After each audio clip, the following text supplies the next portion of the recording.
আসসালামু আলাইকুম, সবাই কেমন আছেন? আলহামদুলিল্লাহ, আপনাদের দোয়া আমি অনেক ভালো আছি। আজকে বানাবো বিফ কিমা বন। এর জন্য আমি কুসুম গরম পানি করে নিয়েছি এবং 1 চামচ ইস্ট ভিজিয়ে দিলাম।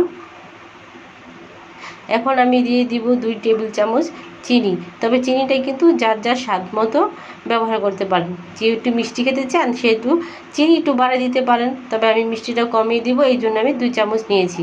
এখন আমি ইস্টটাকে 10 মিনিটের জন্য রেখে দিলাম। আমি এই পাশে একটা ডিম নিব, ডিমটাকে ভালো করে আমি ফেটে নিব। তবে ডিমটা কিন্তু আমি ফ্রিজ থেকে বের করে নিয়েছি অনেক আগেই। ঠান্ডা ডিমটা দিলে কিন্তু এখানে ভালো লাগবে না, এই জন্য ফ্রিজ থেকে ডিমটা অবশ্যই বের করে নেবেন আগে। এখন আমি ডিমটাকে ফেটে আরেকটা বাটিতে তুলে রাখবো। আমি তুলে রেখেছি। এখন আটাও নিয়ে নিলাম। আমি বেশি বানাবো না, 4-5টা বানাবো বা 6টার মতো, কারণ আমাদের 2জন মানুষ, আমাদের অত লাগে না। দিয়ে দিলাম লবণ, অবশ্যই স্বাদ মতো, এবং তেল দিব। আমি তেল দিয়ে কিন্তু ভালো করে আটাটাকে আমি খামিং করে নিব।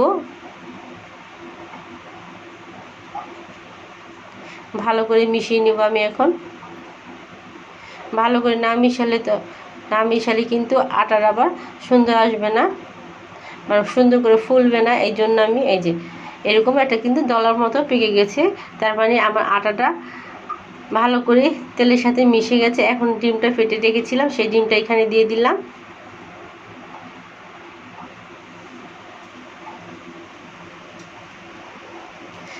ডিমটা ভালো করে আটার সাথে মিশিয়ে নিব।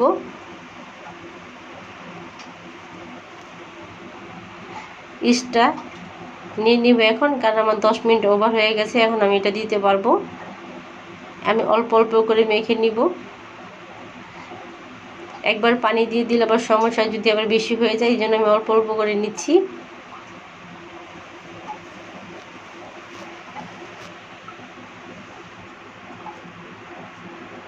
আমার কিন্তু মাখানো শেষ।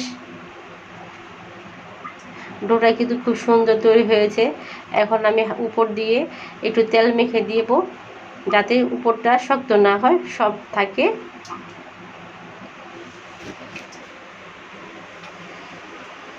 আমি এখন ঢেকে রেখে দিব।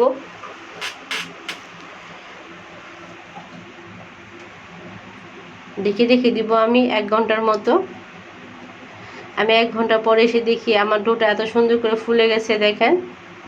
এখন আমি এটাকে ভালো করে আমি মেখে নিব হাত দিয়ে, এবং হাওয়াটা বের করে দিব। আমার কিন্তু হাওয়াটা বের করা শেষ। আমি অনেকক্ষণে হাত দা মেখে নিয়েছিলাম। এখন আমি ছোট ছোট পিস করে নিয়েছি 5-6টা। এখন আমি এখানে কিমা দিব। এটা কিন্তু বিফ কিমা।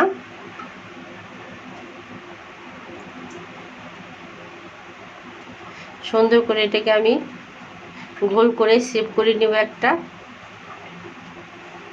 এই তেলের উপর ছেড়ে দিলাম, কিন্তু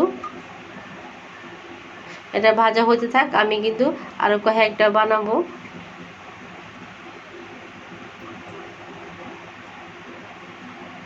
আস্তে আস্তে কিন্তু ফুলে উঠতেছে। আমি আরেকটা এই পাশে নিলাম, গোল করে নিয়েছি। এখন যে তিলটা দিব, সাদা তিল, এটা বাজারে কিন্তু পাওয়া যায়। উপরে একটু পানি দিয়ে দিলাম, তাও তিলটা সুন্দর করে বসে যাবে, এই জন্য তিলটা দিয়ে দিলাম। পানিটা দিলে তিলটা আটকে ধরবে, এই জন্য আমি একটু পানি দিয়ে তারপর তিলটা কিন্তু দিয়েছি। একটু হাত দিয়ে একটু, এই যে আমার হয়ে গেছে। এখন আমি তেলের উপরে ছেড়ে দিব।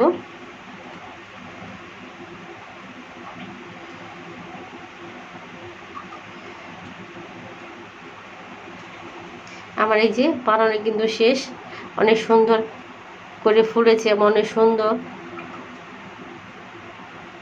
দেখতে, অনেক সুন্দর লাগতেছে। জানি না আপনাদের কেমন লাগবে, তবে আমার কাছে খুবই ভালো লেগেছে এবং খেতেও খুব ভালো হয়েছিল। আয়দা বাবা বললো খুবই মজা হয়েছে। এইভাবে আপনারা বাসায় বানিয়ে খেতে পারেন এবং বাচ্চাদের টিফিনে দিতে পারেন। মজাদার একটা রেসিপি। আমি গ্যারান্টি দিয়ে বলতে পারি এই খাবারটা সবাই পছন্দ করবে, এবং বিশেষ করে বাচ্চারা। সবাইকে অনেক অনেক ধন্যবাদ। আসসালামু আলাইকুম। সবাই আমার ভিডিওটি দেখবেন, আমার পাশে থাকবেন। আল্লাহ হাফেজ।